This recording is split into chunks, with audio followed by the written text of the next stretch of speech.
how old were you when you released your first album on Spotify? So that was when I was 16. Everything since then is all on streaming platform. For 10 years or so now, it's been fairly easy to get your music onto streaming platforms. But that was really when I decided. I was like, I'm 16. I think I like where I found my voice as an artist, and I want to start really putting myself out there. Good evening, and welcome to Art After Dark, where you get to learn all about art and culture in the Permian Basin, and I get to live out my Dick Cavett fantasy. My name is Randy Ham, and I am the Executive Director of Odessa Arts and your host for tonight. Today, I am so thrilled to welcome Sam Allen to the podcast. Sam is a multi-hyphenate. I can't even start to describe all of the things that he does, but he writes, he records, he produces, he sings, and does it all with a unique flair that is nowhere to be seen in West Texas except right here. Sam, welcome to the show. Thank you. Quite an intro. Thank you. Well, you definitely live up to it. I try. How many albums have you produced now? What a question to start with. Well, you'd think I know the answer. Right? You don't even know your own discography? Well, the thing is, it's hard to say because if you start all the way back to the ripe age of 12 or whatever it was, there's quite a lot of content that you can't find anymore. Because I did start so young, unfortunately for everyone. But as of the moment, what is out to everyone is there are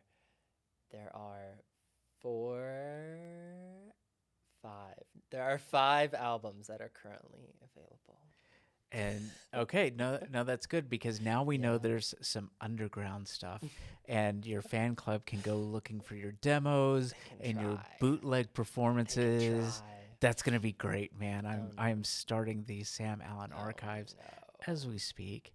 They're erased. Yeah, no. I'm gonna find them.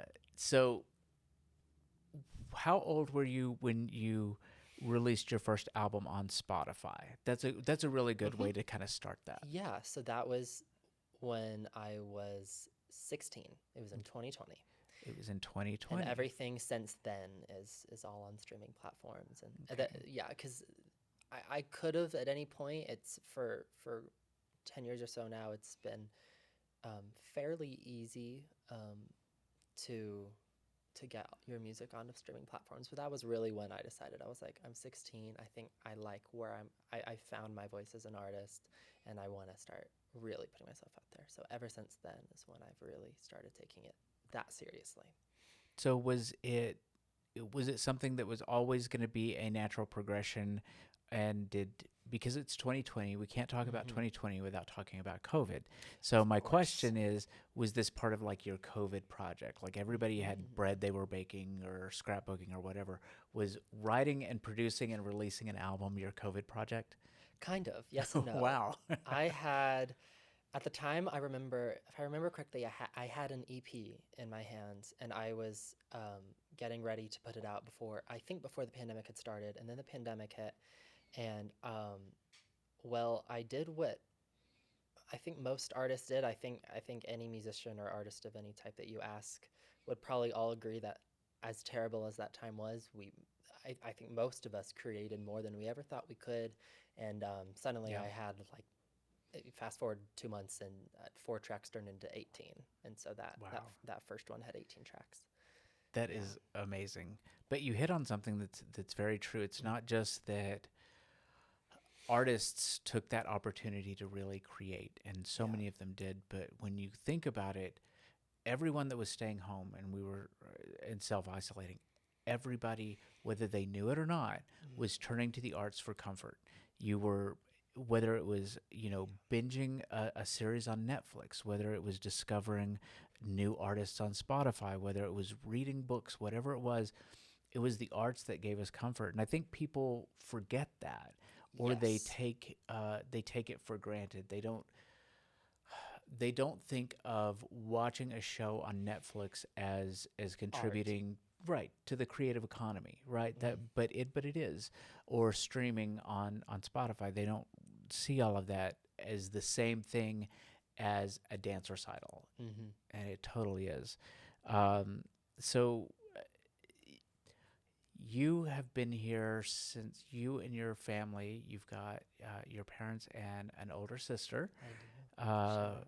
moved here in 14. 2014. Yeah. Yes. Yeah. 14 Uh, years. Yeah. so that's been a while. It's Yeah. been quite a while. But that did you take advantage of arts education before you moved here when you were in, was it St. Louis? It was Kansas City. Very Kansas close. City. Very I was close. very close. Yeah. I mean, not to the degree that I did here. I did theater camps since as long as I could remember in the summers. But and that was my favorite thing to do all year, I'm sure. But as as soon as I got here, I think day two of living in Odessa was my first day spent at the Permian Playhouse, and that's where I grew up, pretty Really? much. So Your second day. literally, I Wow. because it's in the calendar. I will never forget. Yeah, we moved here, and then the next day, my parents had found it, and they're like, it's today's the first class of the semester. If you want to do their, and I was like, Wow. yes, take me. And Yeah. you stayed at the Playhouse through all the way through high school till you graduated. And Yes. um, correct me if I'm wrong, and I'm not. You were band leader and musical director for a couple of productions. Is that right? You were a musical director? Yes, I was. I was. I think the only ones that I had the title of music director for were um, the Glee tribute to Glee, Yes. which was a Kaleidoscope Company production, and then the Jungle Book was technically the last thing I did at the Playhouse because I had just wrapped Charlotte. I had just wrapped SpongeBob. We were on a roll, and then Kaylee Serta came to me and said, "I need someone to direct music for Jungle Book," and I was like, "Yes, I get to do one more thing." Yeah. uh, but that the Playhouse is a really good example, especially from your experience that you got to act, Yeah. you got to do music. You Hmm. not only were musical director, but you got to play music for several shows, I did. and then you got to hone some of your logistical skills and like stage managing and all of those things as well. Hmm. So, theater can be such a collaborative environment and allow you to not. People just think of it as being on stage, and Yeah. there's so much more about it. So, of all of those roles that you played at the Playhouse, what was your favorite? Oh my gosh. Yeah, hard I haven't hitting been asked that in a questions here. while. Uh, He's drilling me. Wow. I mean, I feel like the low hanging. This is the low hanging fruit, but the last really, I like to think, I got better at all aspects of it as I went along, and I could say one of the earlier things I did when I was younger there. But those were all great, but the last really great thing I got to do was be Templeton and Sarah Kate Billingsley's Charlotte's Web, and oh my God, that what? that was just me going out with a bang in Odessa, Texas, is what it was, and I just And it m- was, and yeah. you were so. Yeah, my friends now see photos of that and they're like, "This isn't real. You didn't do this. You didn't glue a nose on your face and pretend to be a rat." And I was like, "I did. I did it for 2 months." But Yeah, and did it phenomenally. That people that didn't get to see that show were so, just denied themselves a really good time at the theater. Not just you. I mean, the whole show and the way that Sarah Kate put it together. And I mm, mean, it was phenomenal. It really was. And what a yeah, great way, like you said, to kind of go out with a bang. yeah, Uh, yeah. and you had to go out with a bang because you when you left high school, where did you go? Where did I go? I went to the Berklee College of Music in Boston, Massachusetts. You sure did. Yes, I did. You just finished your second I year? just finished my second year. Oh Yeah. gosh. Hard to believe. It is so hard to believe because it feels like you were just packing up to leave Yes. yesterday. And in the middle of all Yes. of that, you spent a semester not in Boston. Yes. I spent a semester in Valencia, Spain, because we have a Berkeley campus over there. And I was like, I got to do that. And I got Yeah. in. So, yeah. How was Spain? Spain was, I mean, a lot of people ask me, they're like, like, what'd you do there? Like, why'd you leave Berkeley? I'm like, well, I still got to study. I still got to be a Berkeley student. But to give the completely real answer, it was to get away a little bit. Mm-hmm. Um, Anyone would agree with me that just the environment of a school like Berkeley, I'm sure there's other schools like it, that it's so amazing and it's the biggest privilege in the world, and it also has the ability, if you let it, to tear you into pieces. Oh It yeah. really does. And I was getting there, and I really was. And doing that semester in Spain was just so important to my soul. I still got to do music, and I went with some of my best friends, and I got to do all the same things, but at a school with 200 of us there instead of 7,000 of us, and Yeah. that just makes a really big difference. Sure. And I think it's really good to remind yourself of why you're there in the first place, and to Mm. suck yourself out of the imposter syndrome. And I just loved getting to play there and experiencing, I mean, the whole study abroad, just being like, oh, I'm a changed man. I'm that guy now. I'm like, oh, I'm so much more cultured. But it's true. There's nothing that shows you, that increases your knowledge of the world than just going into the world. Right. It's so important, especially for empathy's sake, to be able to Yeah. be empathetic to people Yes. is to be able to live among them and to Yes. be parts of other cultures Yes. is so important. But you talked about something that, from the minute I heard that you were accepted into Berkeley, and that I kept thinking about, and I'm sure it's something that has been on your mind as well. But here in Odessa, Mm-hmm. when you perform here all around town, and you truly do. I make a joke about it, but the truth is, you have a fan club here. I mean, we follow you around and we listen to you, and there's only one Sam Allen in the Permian Basin. There's no one like you. And you go to Berkeley, and there's 7,000 Sam Allens. Yeah. What I mean, it really is a little bit of a big fish in a little pond kind of Yes. thing. Um, what was that like for you? Because I can see it being really exciting because it's like, oh, I've got to up my game because these guys are great. Right. But then there's also like, I'm not as special as I thought I was. Yeah. Yeah. So what was that like going into Berkeley the first few weeks? I mean, I think I'm trying to remember back. I think the initial experience was just terror, just utter terror.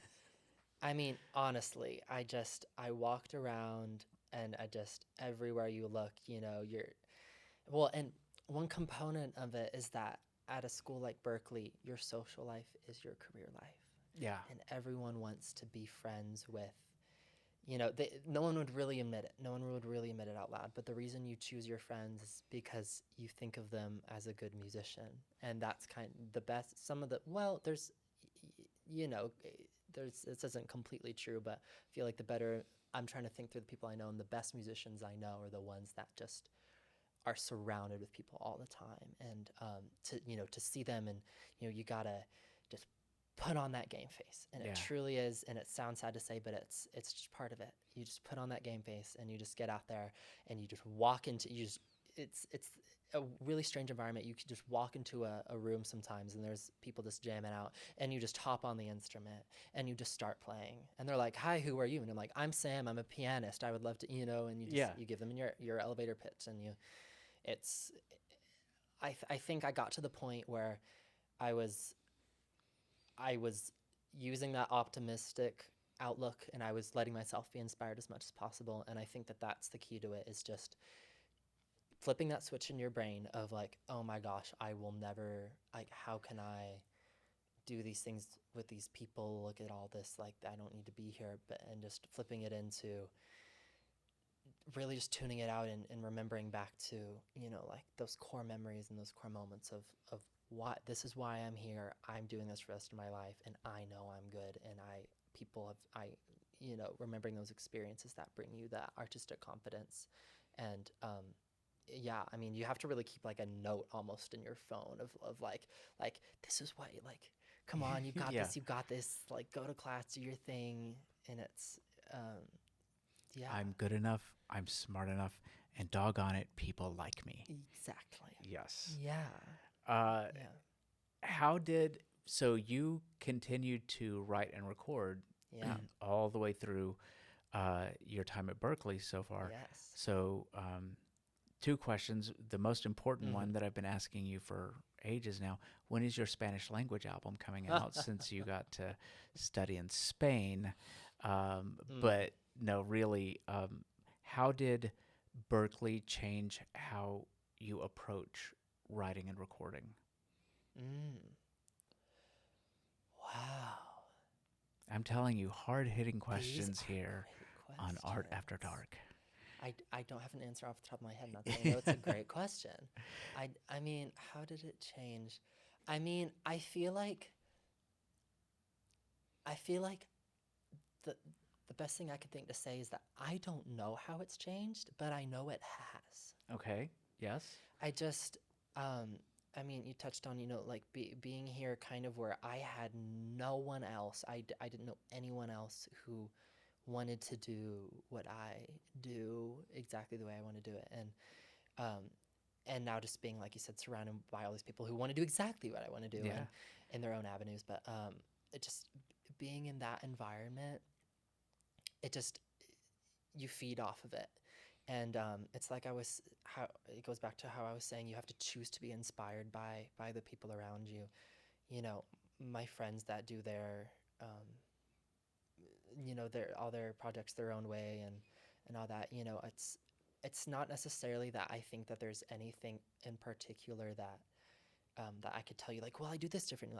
But I really feed off their artistry. And I think one of the things I've also realized, and maybe you could take this to as something that is a growth area for me, but it's just an observation, is I've kind of surprisingly continued to be such an individual writer and producer. Um, I've had very minimal experience, very minimal experience actually actually collaborating with someone on the creation of music itself. I've performed a bajillion times with a bajillion other people, but when it comes to sitting down in a room and making something, I'm so personal about it. I've had primarily two experiences with other producers, and it was great. And everyone at Berkeley has earned their spot there, and it's great to learn all these techniques. And I have so many friends in the engineering major, and they all teach me so many things because I'm definitely not an engineer as Yeah. far as the audio stuff goes. Um, I just create the thing in my head. But I just I tend to, at the end of the day, go back to my little laptop and my interface and my keyboard, and I'm like, Sure. yeah, this is where I really feel like I'm making what I want to make, instead of trying to get it out of my head and through my mouth talking with someone else. I want it to sound like this. Yeah. Yeah, but you went from and you did, by the way, such a great job of documenting this online. Mm. Uh, because you went from, always recording entire albums in your bedroom at home with Mm-hmm. your keyboard and your laptop Yeah. and your Pro Tools and whatever Yeah. to recording in a I studio. did. Yeah. And what was the song that you recorded? Mm-hmm. That what was Tell me about that. Yeah. So that was um, the lead single off of my last album I put out last year called Bitter, and that song was called Tell Me When. Mm-hmm. And there was a producer who approached me. Well, actually, there was a lot of producers who approached me after kind of what I consider still to be kind of the thing I'm most known for at Berkeley still was there was a really big show I got to do 2 months into my Yeah. time there, and I got to close the show and I played for the whole show as well, and so I got to show off my music to the whole school kind of for the first time, and um, this guy was one of the producers who had approached me after that, and he's close to graduating. He might be graduating this semester now, I think. And so at the time there's a seniority process of how you get studio time at Berkeley, and he was like, "I've got 8 hours of studio time, and I'm gonna use them all on you. What do you have for me?" Oh And I my brought God. them. Yeah, I brought him a few options, and he was like, "That's the song." I was like, "All right." And I have my band up in Boston, and they're pros. They learned the song, and I booked a 2 hour rehearsal for them to learn the one song, and like 30 minutes in we were like, so what do we do now? What do we do now, Sam? And I was like, I don't know, you already know the song, let's go get pizza. I don't Yeah. know. They're great. Yeah, it was a lot of fun. Well, that is amazing. And so you talk about, you being such a personal writer and producer Yeah. of your own material, but do you ever have anybody approaching you to collaborate with them based on like either your lyrics or your composition, or maybe even the production value of the stuff that you've done? Yeah, I've been really happy to collaborate with other people. I've gotten into it this past year, if not even this past semester, more than ever before, which is nice.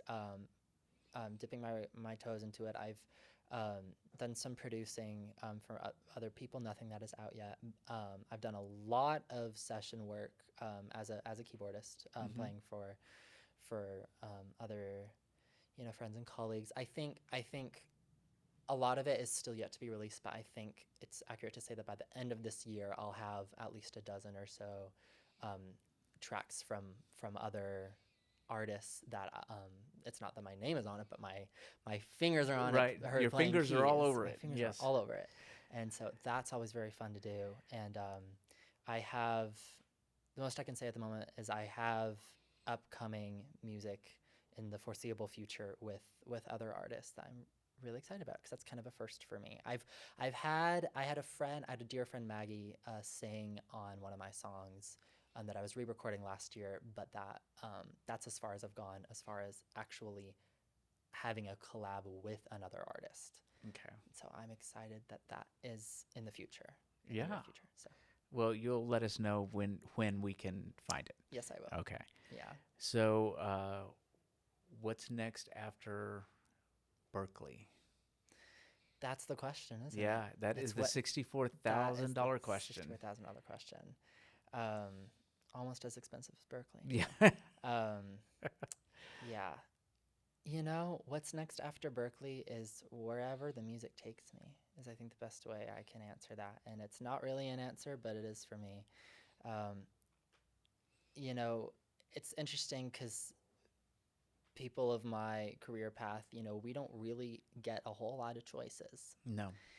There's kind of 3 places in the country, if not maybe 10 places in the world that you can go if you really want to do this as a living without other sources of income. And of course that scares me and it scares everyone, but I guess Sure. the fact it scares everyone makes it a little less scary.